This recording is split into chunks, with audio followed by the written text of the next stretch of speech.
Bonjour à toutes et à tous et bienvenue sur Historia. Alors aujourd'hui nous allons nous retrouver devant une vidéo bien évidemment réalisée par Louis Guéraud auquel j'ai apporté mes petites modifications. Mais je tiens évidemment grandement à remercier Louis.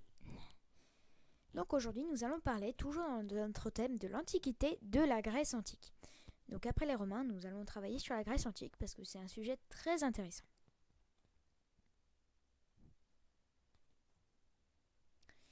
Parfois mes touches elles bug un petit peu. Donc, où se situe la Grèce actuellement? Alors, la Grèce, donc le pays qui vient d'apparaître en rouge, je ne parle pas de la Russie, bien évidemment, je parle bien de la Grèce, se situe, se situe près de l'actuelle Turquie, le pays qui vient d'apparaître en bleu, au sud-est de l'Europe et au bord de la mer Méditerranée et Égée. Donc, nous allons faire un petit bond dans le temps parce que là, nous étions actuellement, le jour où j'ai fait cette vidéo, c'est le 19 mars 2021. Après, depuis, il s'est passé du temps, bien évidemment. Donc nous allons aller vers le 5e siècle avant Jésus-Christ. Donc nous allons commencer par aborder le thème des cités grecques. Donc notre premier petit chapitre. Donc vous voyez une belle petite reconstitution de l'acropole d'Athènes, toujours très technologique. C'est moi-même, bonjour. Donc vous avez, comme vous pouvez le voir ici, là, attendez, je reprends ma souris, l'acropole, disons ancienne. Oh, je vais prendre un petit stylet. Quelle couleur? Et on va dire vert. Donc là, c'était l'acropole à l'époque, vous voyez, et ça, c'est ce qu'il en reste actuellement.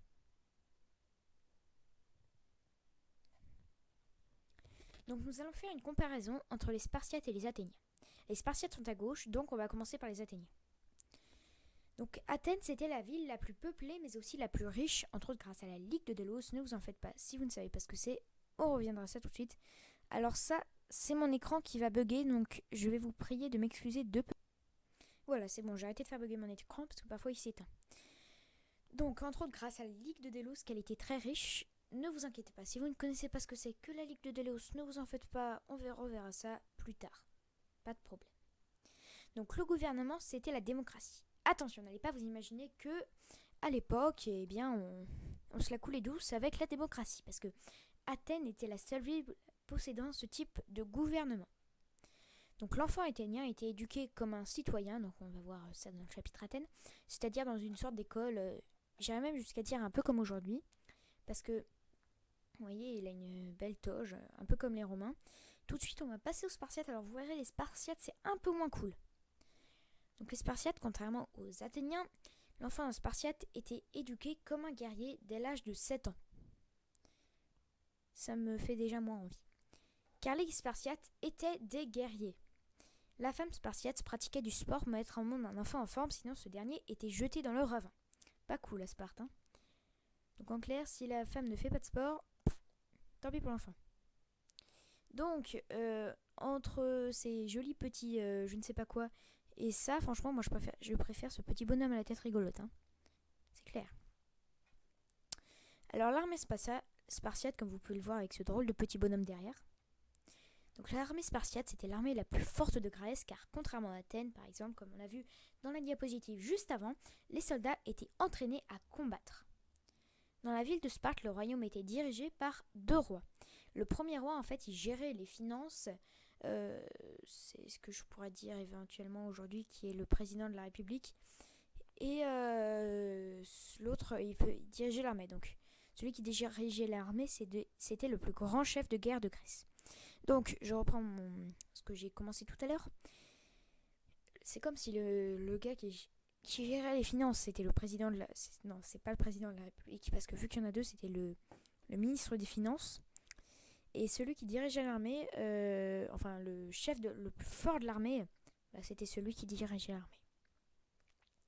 Voici un petit gif qui a tenu absolument qui a absolument tenu Louis que je le mette sur ce petit PowerPoint. Donc vous pouvez voir des petits soldats spartiens bien organisés.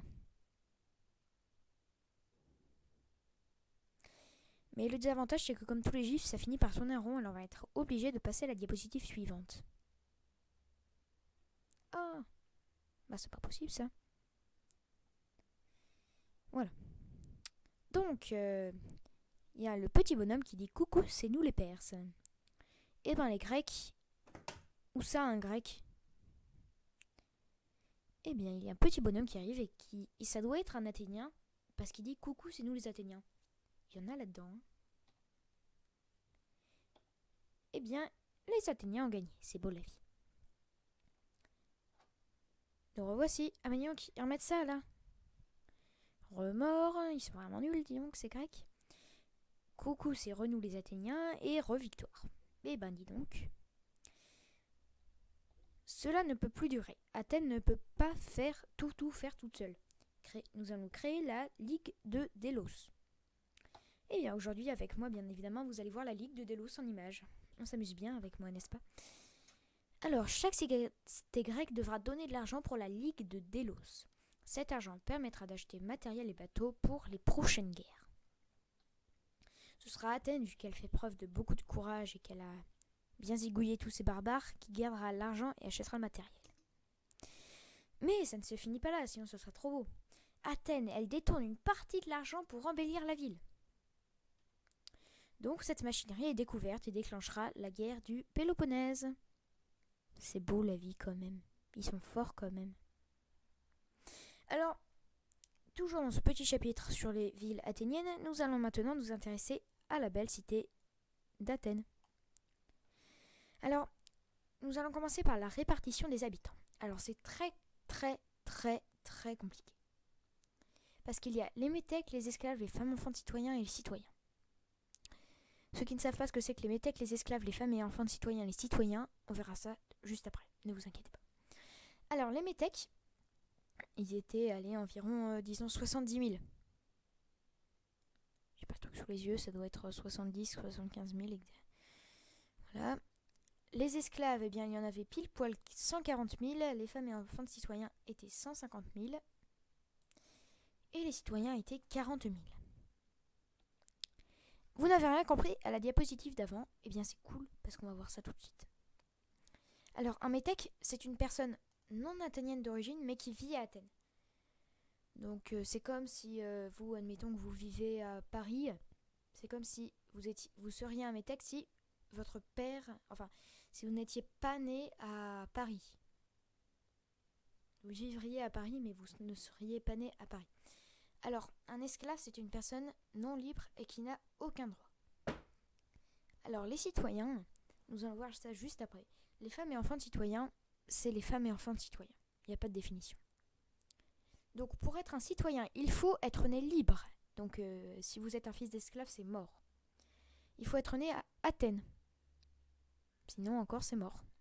Il faut avoir un père athénien et une mère elle-même fille d'un citoyen athénien. En clair, avoir un père et un grand-père du côté maternel athénien.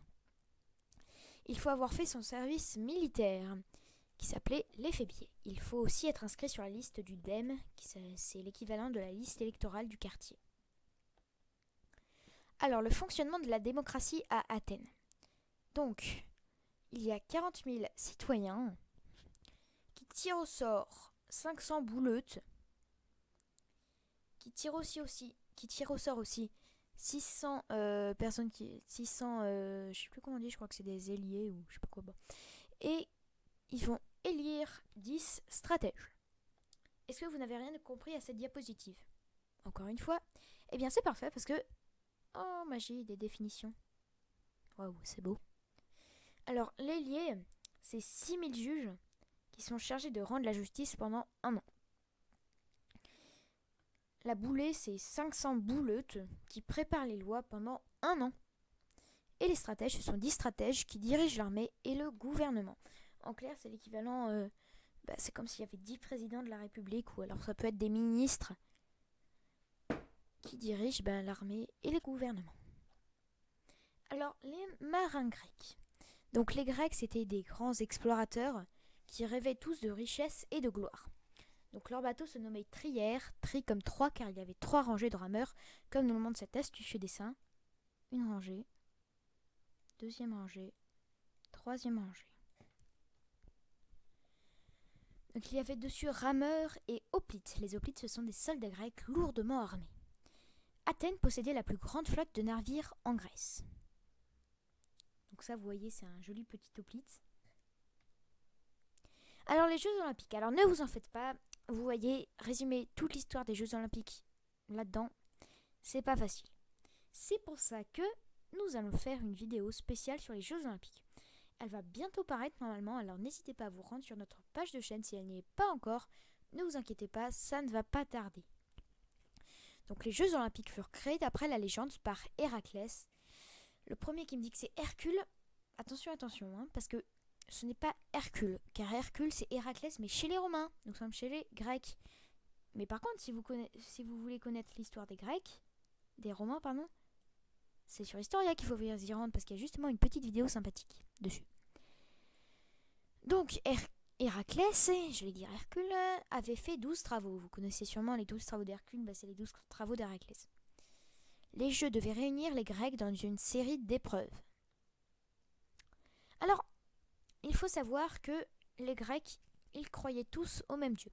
Alors je vais me permettre de compléter parce que là-dessus, j'ai vu ça l'autre jour, c'est que des fautes.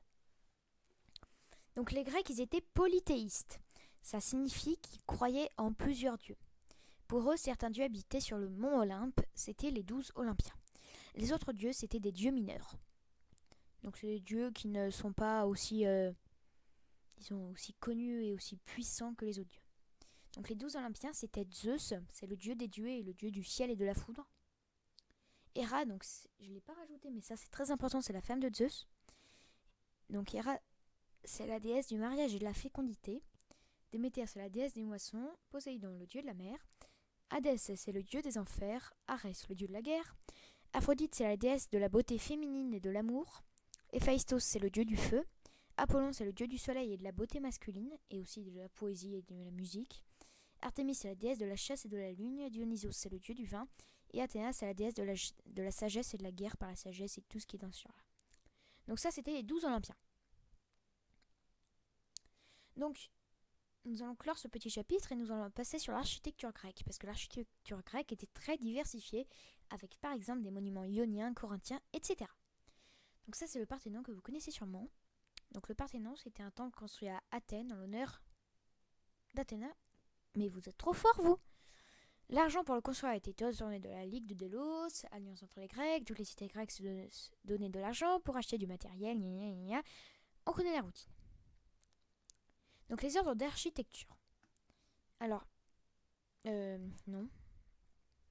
Il y a le style dorique, le style ionique et le style corinthien. Alors, ces trois styles, ils sont très différents sur plusieurs points. Déjà, il faut regarder le haut des colonnes. Là, c'est très simple. Là, c'est plus avec des petites spirales, on dirait des cornes de bélier. Et alors, le corinthien, c'est très décoré, on se croirait dans la forêt vierge. Donc, vous pouvez revoir ça ici, je vais vous le remettre rapidos. Tac. Alors, vous pouvez aussi voir ça sur les colonnes. On va plutôt voir ça ici. Là, vous avez des colonnes vous avez un petit truc avec des rayures comme ça. Là, ça va être plus serré et par binôme en quelque sorte. Vous voyez, ça et ça va ensemble. Alors là, va y avoir vraiment beaucoup de traits. Et enfin, on peut aussi voir ça sur le pied des colonnes. Alors, là, celle-ci, vous voyez, elle n'a absolument rien au pied. Celle-là, c'est un petit peu décoré. C'est la plus décorée. Et ça, c'est un petit peu plus simple. Donc, le Parthénon que nous venons de voir, il appartient au style dorique. C'est incroyable, ça y met une couleur auquel on n'y voit absolument rien. Donc, je disais, le Parthénon appartient au style dorique. Parce que vous voyez, il y a absolument rien au-dessus des colonnes. Les colonnes sont assez espacées et il n'y a rien en dessous. Le temple de Zeus à Olympie que nous allons voir juste après fait aussi partie du style dorique. Ah, mais vous voyez, c'est le style dorique. J'ai encadré que ça, mais on peut aussi encadrer ça et ça. Donc les punitions. Amputer, bastonner, décapiter, ébouillanter, lapider, scier. Les punitions infligées dans l'Antiquité sont parfois lugubrement, bien évidemment, banales. La mort. La mort, c'était chez les Grecs, en fait, c'était un peu célébré comme chez les Égyptiens, avec des offrandes. C'était Bah la mère en fait, la mort c'était un peu comme quand on fêtait son anniversaire. C'est limite il n'y avait pas un gâteau avec des bougies. Pour aller aux enfers, donc les enfers, je me permets d'ajouter que ce n'est pas seulement pensé comme actuellement par les chrétiens ou toutes ces religions. Il y avait les champs des châtiments bien évidemment, mais il y avait aussi l'Élysée qui était le sorte de paradis, les champs de l'Aspholède ou je sais plus quoi, de l'Aspolède ou... Enfin bon. Donc pour aller aux enfers, il fallait donner 2 pièces à Charon pour qu'il les fasse traverser. Sinon, Charon les jetait dans le Styx où ils iraient pendant un siècle. C'est comme quand vous payez dans un supermarché. Si vous avez tout pris, que vous avez de l'argent, vous passez avec vos articles. Sinon, si vous n'avez pas d'argent et que votre caddie est plein, il commence à vous crier dessus. Parce que vous avez foutu le bordel partout. Oui, le bazar, pardon. Alors, nous allons vraiment vous remercier d'avoir regardé cette vidéo parce que ça nous a vraiment, ça nous plaît vraiment beaucoup. C'est possible que plus on a d'abonnés, de likes et de tout ça, de vues, plus on risque de faire des nouvelles vidéos et de continuer. Donc si jamais vous avez une vidéo que vous aimeriez beaucoup avoir, eh bien c'est un commentaire. N'hésitez pas à vous abonner, à liker et bien sûr à activer la petite cloche. Et à bientôt sur Historia. Merde, où est ma souris?